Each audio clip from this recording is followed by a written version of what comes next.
Now let's say other variants of this first order model are the following. Okay, so please note that what we saw was this was to begin with, this is what to say, one parameter model. Okay, so this one, I don't know where I can write. Okay, let me write here. This was a one parameter model. Okay, in many textbooks you will see one parameter process. Okay, as I told you, in systems theory, there are a lot of chemical engineers also who work, they will say first order process. Okay, that's what this is, right? So essentially I am just using a term which we are more accustomed to, which is of systems.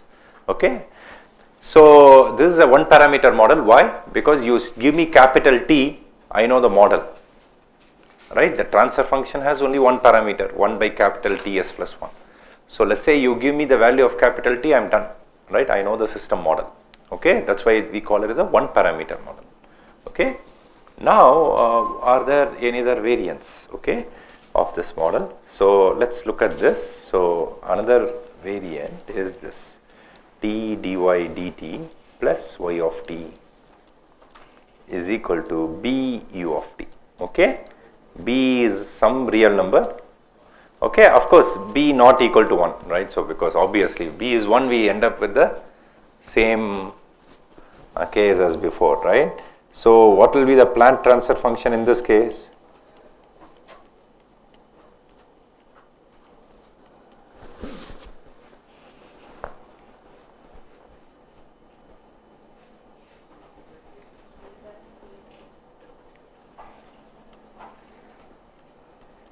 Correct? Please repeat the same exercise. Okay, apply Laplace transform on both sides, take initial conditions to be 0, and you will see that the plant transfer function is b divided by capital Ts plus 1. The values of n and m remain the same. N is 1, m is 0. The pole is still at minus 1 over capital T. Okay, there is no difference or change in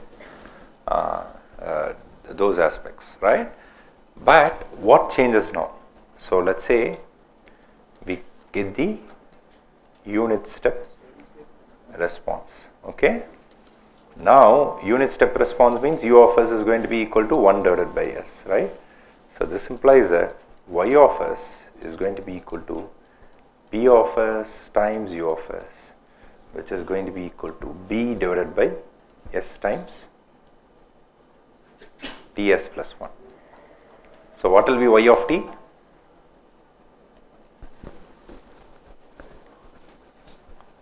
Pretty straightforward, right?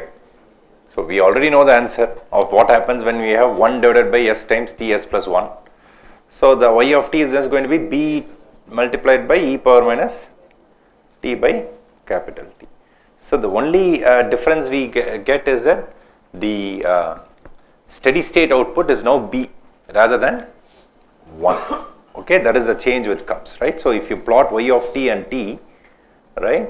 So the point I am trying to make is that like the steady state values need not be 1 all the time. Okay, that's why I am doing these variants. Okay, so called variant.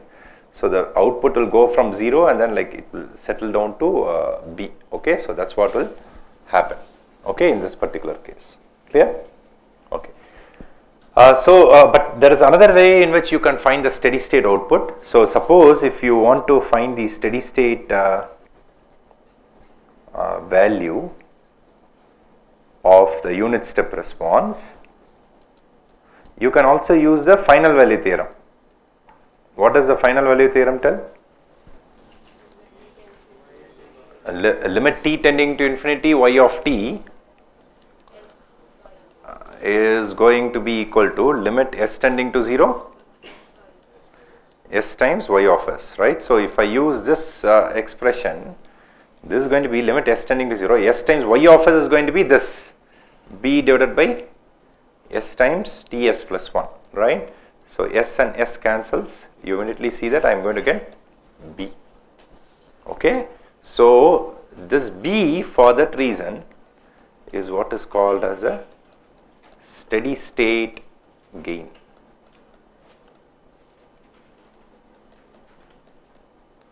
Okay, what is the value when we reach steady state?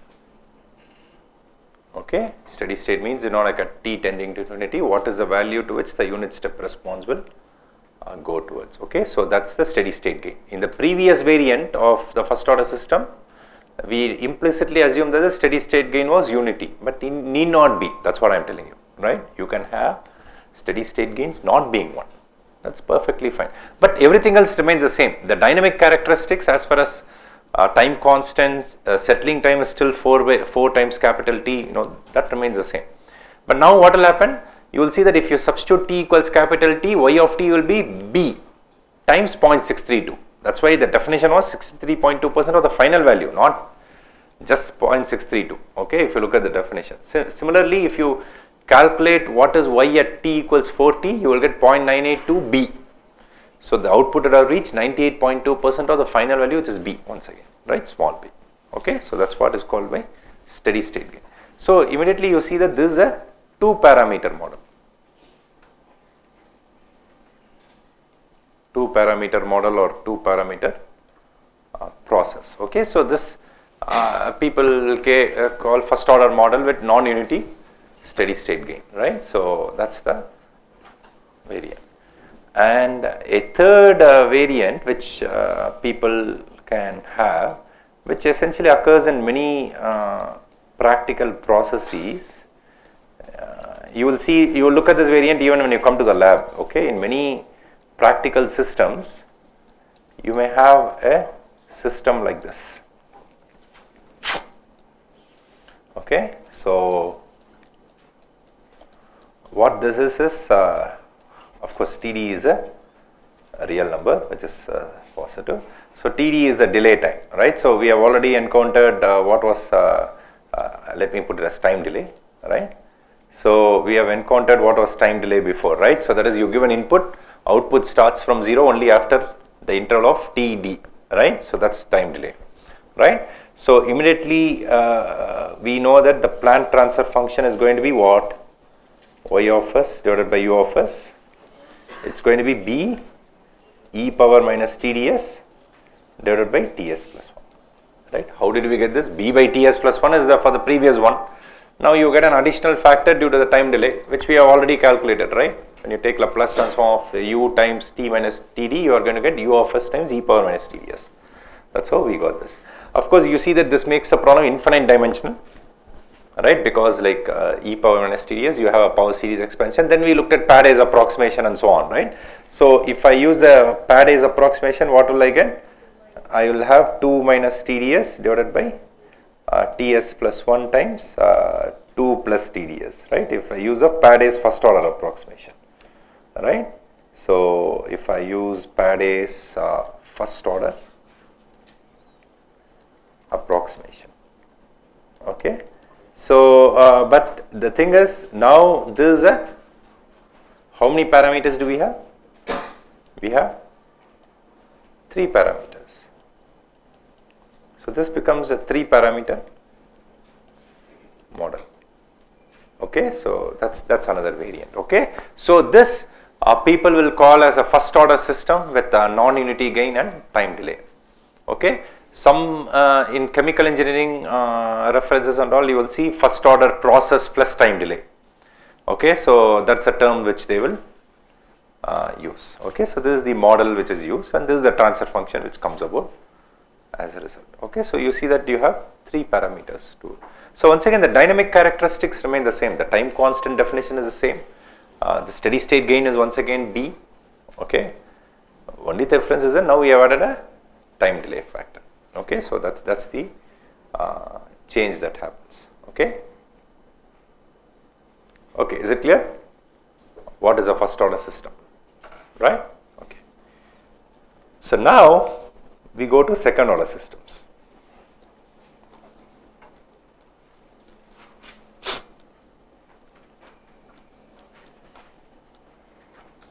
So once again, to recap the big picture, like as to why we are studying first order and second order system, the reason is that, like, by and large, when we want to talk about performance, right, we talk about the fact that we have the dominant dynamics, right, or dominant poles to be either 1 or 2.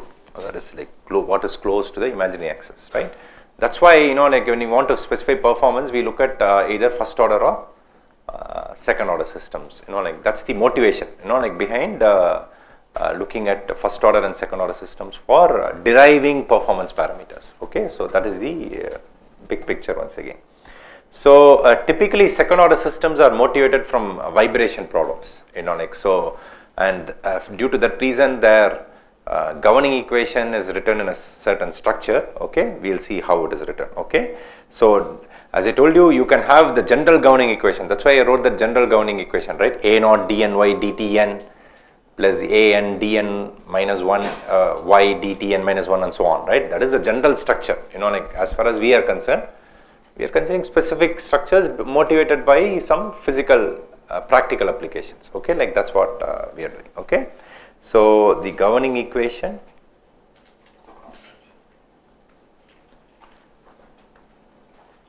of second order systems is typically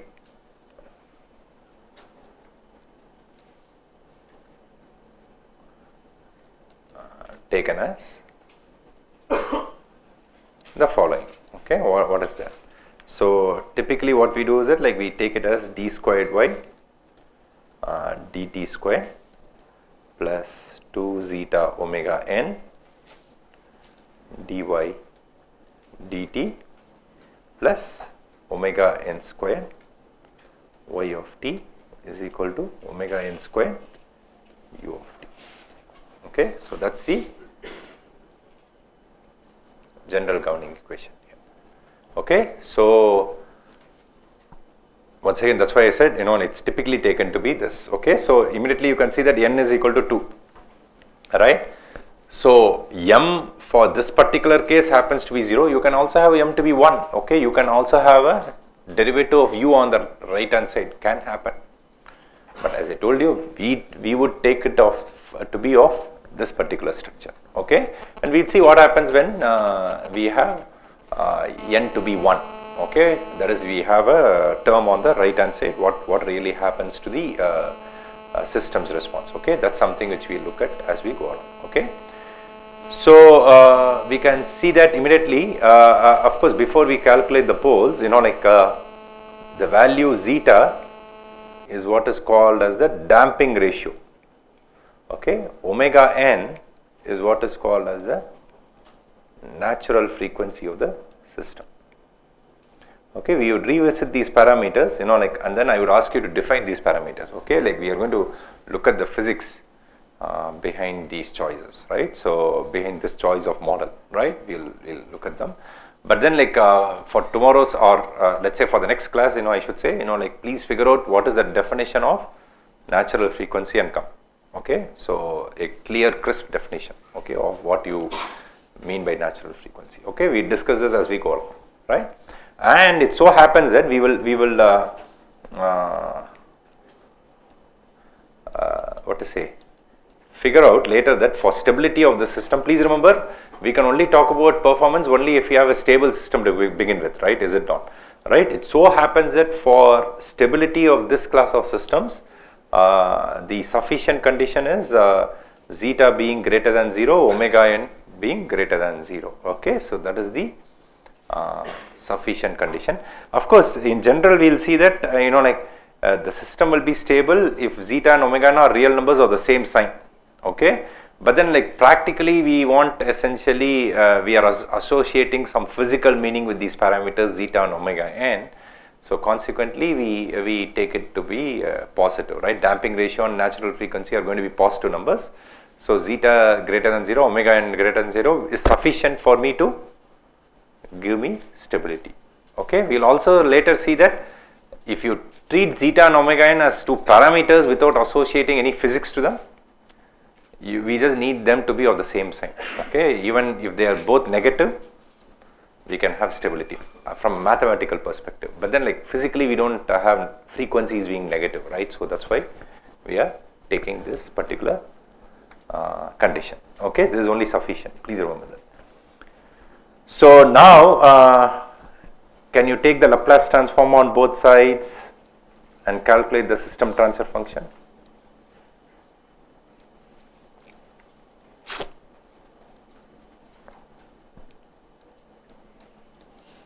So the Laplace of the second derivative is going to be s squared y of s minus s y0 minus y dot 0, right? So that's the Laplace transform of the second derivative. First derivative is going to be s times y of s minus y0. Then we are just going to have omega n squared times y of s. That's going to be equal to omega n squared times u of s, right? Now we apply 0 initial conditions. What would happen? We would get s squared plus 2 zeta omega n s plus omega n squared times y of s is going to be equal to omega n squared times u of s. So this implies that the plant transfer function p of s is going to be equal to y of s divided by u of s. That's going to be equal to omega n squared divided by s squared plus 2 zeta omega n s plus omega n squared.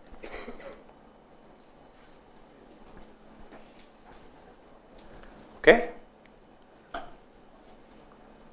So what are the poles of this transfer function? How do you get the poles? We solve the denominator polynomial equals 0. We solve s squared plus 2 zeta omega n s plus omega n squared equals 0, right? So the poles are going to be minus zeta omega n plus or minus omega n times square root of zeta squared minus 1, right? If you calculate the roots of this quadratic polynomial, right, this is what you will get. Am I correct? See, if you have a squared plus bs plus c equals 0, what are the roots? Minus b plus or minus square root of b squared minus 4ac, the whole thing by 2a, right? That's what I have done. Okay, so immediately you see that this is what we get. Am I correct? Right? Now, of course, it's a second order system, value of n is 2, obviously you get 2 poles, right? Now, what can you say about the nature of these poles? Immediately we can observe that the nature of the poles depend on the value of zeta, right? If zeta is between 0 and 1, what can you say about the poles? See, if zeta is less than 1 but greater than 0, zeta squared minus 1 is going to be negative. So that zeta squared minus 1, which is in the square root term, will be a negative number. So the poles will become complex conjugates, right? If zeta is exactly equal to 1, then what will happen? We will have repeating poles at minus omega n, right? If zeta is greater than 1, we are going to have 2 distinct real poles on the negative axis, negative real axis, okay? So those are 3 cases that we would look at, okay? Depending on the value of zeta, the location of the poles changes, and consequently the system behavior changes a lot, okay? So that's something which we are going to do in the next class. So we look at what are called underdamped, critically damped and overdamped systems, okay, depending on whether the value of zeta is less than 1, exactly equal to 1 or greater than 1 respectively, okay. So we look at what is the physical implication of those 3 cases, and then how do we do the analysis, okay. So that's something which we will do in the next class. But before that, please figure out the definitions of natural frequency and damping ratio, okay, and come.